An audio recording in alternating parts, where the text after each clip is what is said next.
Bismillahirrahmanirrahim. Assalamualaikum warahmatullahi wabarakatuh.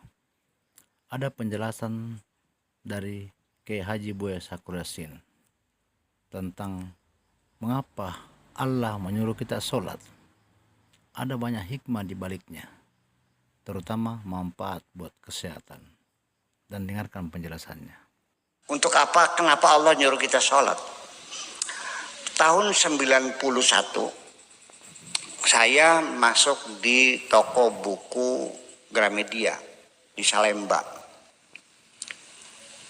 Saya biasa kalau ke kota itu selalu tidak pernah lupa mampir ke toko buku apa saja. Di situ saya melihat ada gambar telapak kaki gitu. Buku apa ini? Saya buka. Refleksiologi, buku tentang refleksiologi. Ternyata dari buku itu bahwa semua jaringan saraf yang ada tubuh kita, telinga, mata, hidung, ginjal, paru-paru, itu semuanya berujung pada telapak kaki. Dulu baru muncul dalam bukunya juga. Saya pelajari. Dan saya praktekkan ke anak-anak santri waktu masih di Tulungagung tuh. Di mejanya pakai pentol korek tuh, atau pakai kayu yang dihalusin, ujungnya dipejat mata di bagian jempol. Bagian jempol kanan ditekukan jempol di ruas terakhir jempol kaki di sini. Itu adalah ini. Kemudian perut itu di kekosongan kaki. Kekosongan kaki itu ya yang situ. Coba kita perhatikan ketika kita ini duduk sholat, apa yang terjadi? Kaki kiri diselapin ke kanan, diinjak sama garis, betul nggak? Jempolnya ditekuk nggak? Tekuk. Pinggangnya ketarik nggak? Itu senam ringan sebetulnya mah. Ya, senam ringan luar biasa. Di samping itu juga punggung kita dengan ruku itu menjadi tapi saya tidak mengatakan sholat itu senam ya. Tetapi di dalam sholat ada unsur-unsur seramnya. Jadi lalu jangan lalu kata Buya Sakur sholat itu senam. Kalau senam kan harus keras. Ya nanti Kang Syarif salah paham Kang Syarif. Allah, wah, ya bukan begitu maksudnya. Ya senam ringan lah, namanya senam ringan. Ya biasa kan, itu jangan Allah Akbar. Dia bukan lihatnya ruku digentakkan ya nggak begitu maksudnya. Tetap kita gerakan halus, tapi itu sudah memakna bahwa urat-urat kita, saraf-saraf kita, telapak kaki kita semuanya dilakukan namanya refleksiologi semacam itu. Jadi Bapak-Ibu sekalian, ini sebetulnya banyak sekali yang saya sampaikan tentang makna sholat dan faidah-faidah sholat itu. Itu satu. Dari sisi tentang kesehatan, semua kita bicarakan. Udah hampir 1 jam kesehatan saja. Sekarang, ini tetangga nih, sehari-hari sering nggak bertengkar gara-gara talangnya nyemprot ke tembok tangga? Jadi bahan pertengkaran nggak? Oke. Ada nggak gotnya yang ngebleber sampai membuat baunya pesing sama tetangga? Jadi bahan pertengkaran nggak? Ada nggak ayam tangga sering nembelek depan rumah kita? Jadi bahan pertengkaran nggak? Suami kita disapa oleh tetangga yang cantik, menimbulkan ceburan nggak sama istrinya? Menyebabkan pertengkaran nggak? Jadi artinya kita dalam hidup bermasyarakat itu 1001 macam sebab yang membuat kita sering bertengkar satu dengan yang lain. Udah paham? Nah, di sini Islam juga membangun hubungan keharmonisan, hubungan harmonis dalam bermasyarakat ini. Makanya setiap hari per RT, per RW itu ketemu di masjid atau di musola. Di situ bertegur sapa, salaman, apa kabar Pak Haji, sehat? Alhamdulillah. Duduk bareng, berdiri bareng, ya kan, pujian bareng semuanya. Setiap hari bertemu, itu komunikasi langsung. Belum ada HP sejak dulunya, belum ada telepon, betul nggak? Belum ada faksimile, belum ada telegram. Nah, cara efektif masyarakat dipertemukan sehari 5 kali, sehingga ketika ada bibit-bibit perpecahan di antara kita, ketika bertemu sehari 5 kali, itu bisa langsung dikomunikasikan. Paham nggak? Luar biasa. Nah, nanti seminggu sekali rapat per desa. Mana ada orang desa nggak sini? Kliwon mana ada sini? Juru tulis. Mana? Sebetulnya yang menjadi imam sholat Jumat itu kan rapat mingguan. Sebenarnya kubu yang imam itu, karena dia pemimpin dan dia yang khotbah. Sebenarnya kubunya badek-badek kan. Kok lebih baik suruh tak lebih aja. Nah, seminggu sekali kumpul per desa, rapat mingguan. Apa cirinya? Mana buktinya bahwa sholat Jumat itu adalah rapat mingguan? Yuk kita nanya lah masalah yang ada di desa. Nah, ketika mereka kumpul, itu dikasih pengarahan atau dipidatoi atau diceramahi, atau bahasa Arabnya namanya khutbah. Nah, sebelum sholat dikasih pada ceramah pertama, di situ khatib menyampaikan sambutan dan melaporkan hasil pembangunan desa minggu yang kemarin, dari Jumat sampai Jumat, apa yang dilakukan, laporan bahwa minggu ini kita baru selesai memperbaiki gorong-gorong yang menyempit sehingga menyebabkan Pulau Cangak kebanjiran terus nih. Sudah dibongkar, baik, alhamdulillah sudah 2, masih tinggal 2 lagi yang belum. Kemudian rumah orang jompo ada 3 selesai, masih 5 belum lagi. Dilaporkan anak yatim yang putus sekolah sudah kita antarkan sekolah dan sudah mintakan dispensasi supaya tidak bayar SPP dan sebagainya. Yang sakit melahirkan sudah sehat, dilaporkan. Itu namanya tausiah bittaqwa, itu begitu. Bukan kalimatnya usikum wa iya ya bittaqwa Allah, paham ketika mengkononku. Iya, ketakwaan itu begitu, kesejahteraan, kedamaian, kebersamaan, menanggulangi itu yang namanya bertakwa, bukan usikum wa iya bittaqwa Allah. Pribet mana beli paham-paham mereka. Ngereget kadang-kadang kok. Iya, beli paham-paham baik. Ya itu ketakwaan. Orang yang sakit nggak ada obatnya, itu patungan. Bagaimana? Kan mumpung kumpul. Tuh kotaknya tuh ada sodako desa kan gitu. So kalau sakit pulang yang 5.000, 10.000 untuk bantu teman kita yang sakit. Itu namanya ketakwaan. Orang sakit diobati, yang goblok diajarin. Ya kan begitu. Yang lapar dikasih makan, itu namanya ketakwaan, bukan mengucapkan usikum wa bittaqwa. Bagaimana lagi? Keder kadang-kadang. Nah, nanti khutbah yang kedua baru menyampaikan program.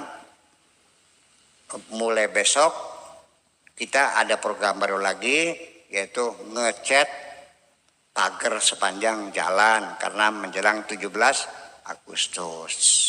Paham?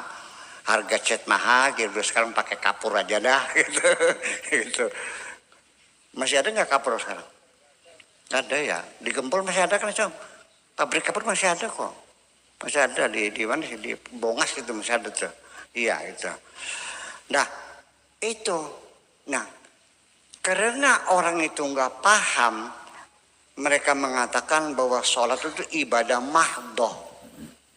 Karena ibadah mahdoh artinya murni ibadah sama Allah, nggak ada hubungannya dengan sosial, dengan kesehatan, nggak ada. Dari mana ilmu mahdoh kalau mahdoh? Maka tak tuntut kita makan kayak. Iya, sampai akhirnya, sampai sekarang masih ada. Dulu mah hampir semua masjid. Sekarang tinggal beberapa masjid masih tetap melarang khotbah tidak boleh pakai bahasa Indonesia, tidak boleh pakai bahasa lokal, harus pakai bahasa Arab. Masih ada. Dulu mas semua masjid pakai bahasa Arab semua, nggak boleh pakai bahasa Indonesia. Di Tulungagung bahasa Indonesia ya, Gedangan udah bahasa Indonesia. Apalagi di apa namanya? Bang Dua udah. Di sini masih ada yang bahasa Arab pasti. Campur ya ada ya. Nah itu. Nah, coba perhatikan ibu sekalian, kalau khotibnya itu pidatonya pakai bahasa Arab, makmunya pada ngantuk. Ngantuk nggak?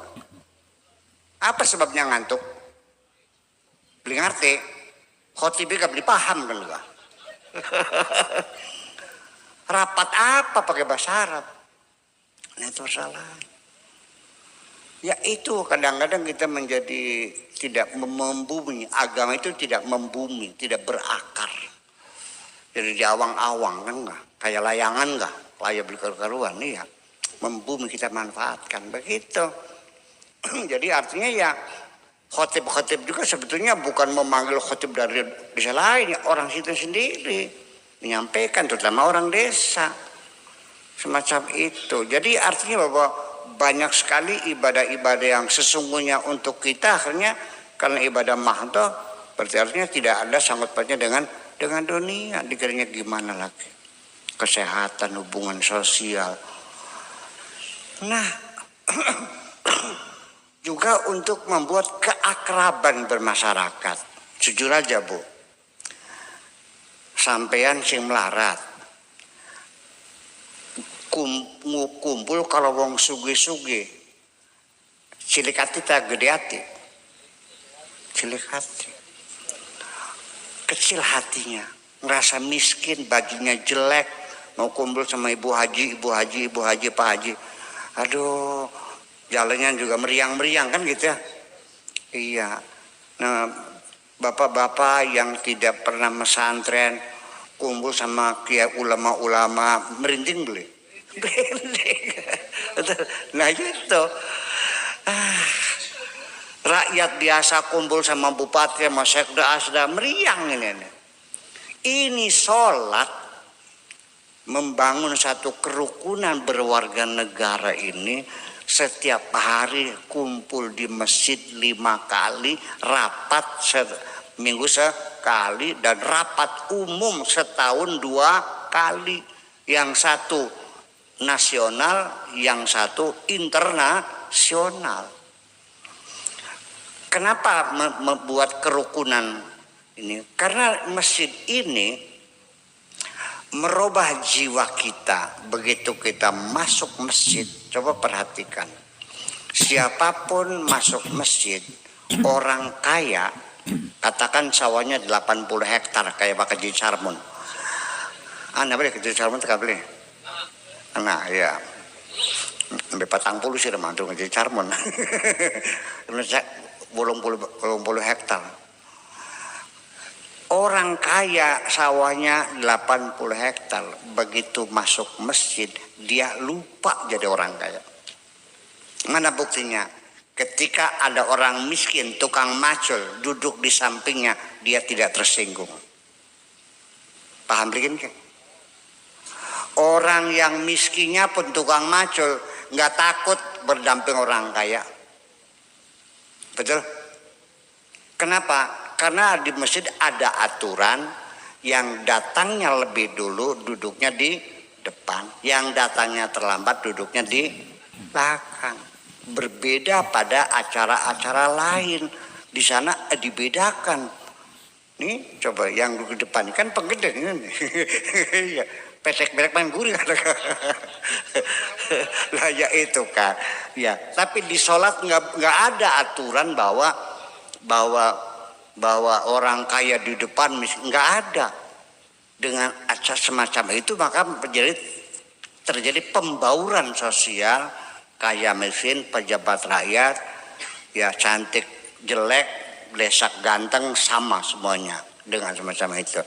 Sehingga kalaupun ada orang yang nyumbang masjid 500 juta, tapi dia punya persyaratan, saya sumbang 500 juta, tapi di depan pengimaman khusus buat saya, boleh nggak? Nggak boleh. Jelas nggak boleh. Karena tujuannya bukan itu. Tidak ada perlakuan khusus di dalam masjid, semuanya sama. Itu yang untuk pembauran perlu. Nggak ada gap-gap sosial, have and not have, itu nggak ada, kayak nggak ada semuanya. Kalau Pak Taufik Hidayat, Bupati Indramayu, sholat di desa Tulungagung, datangnya telat. Pak Juci duduknya di depan belakang. Bupati nggak ada urusan, duduk sini. Salah kamu kenapa datangnya terlambat? Tersinggung nggak? Enggak. Di belakangnya Mankadim. Mau nggak? Mankadimnya takut nggak? Enggak. Salah sirah dewa kenapa tekannya kari? Cuek aja kan gitu. Coba ketika bersujud, ubun-ubunnya Pak Taufik Hidayat ke sujud, Mankadimnya sujud. Coba lihat dari atas, ubun-ubunnya bupati di bawah telapak kakinya Mankadim. Betul nggak? Mana ada terjadi dalam hidup bermasyarakat ubun-ubun kita di bawah telapak kaki orang.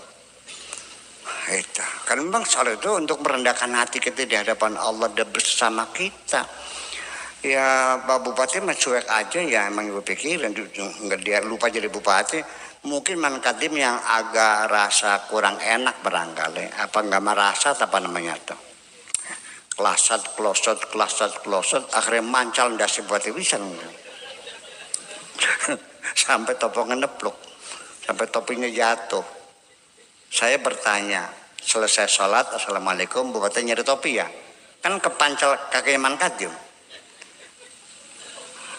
Dia ngambil topi, marah nggak sama Mankadim? Enggak. Malah justru sangat bersahabat. Sambil tertawa terbahak-bahak ditepak penunduk semua. Bupati kan gitu. Ya kan begitu. Betul enggak? Aduh punten Pak, punten bisa sengaja. Mereka bisa sengaja kan enggak? Artinya bahwa keakraban masyarakat ada dalam sholat itu. Nah kenapa ini tidak dijiwai? Malah justru saya sangat menyesal sekali. Banyak orang yang rajin sholat berjamaah, tapi juga bertengkarnya juga rajin. Kenapa? Nah itu persoalan tidak menjiwainya. Paham kan? Jadi pada akhirnya Bapak Ibu sekalian, sekali lagi memperingati Isra Mi'raj ini bukan hanya mengenang, tapi malam ini kita mensyukuri kepada Allah bahwa kita diberi kewajiban sholat untuk kebahagiaan kita semuanya. Amin.